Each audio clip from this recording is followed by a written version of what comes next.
موجز حصاد اليوم من المجهر الإخباري.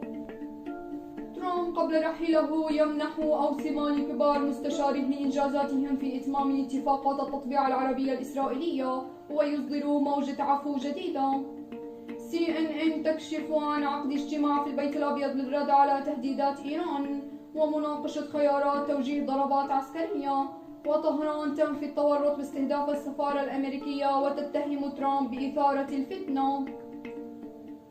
طائرات عسكرية بحرينية تخترق الأجواء القطرية والدوحة تحتج رسميا وتبلغ مجلس الأمن بخروقات المنامة وتهدد باتخاذ إجراءات للدفاع عن حدودها ومجالها الجوي والبحري وأمنها القومي.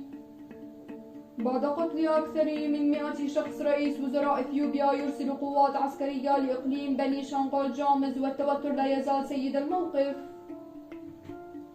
أطقم الوباء الأردنية تتقصى سيناريو وصول السلالة الجديدة.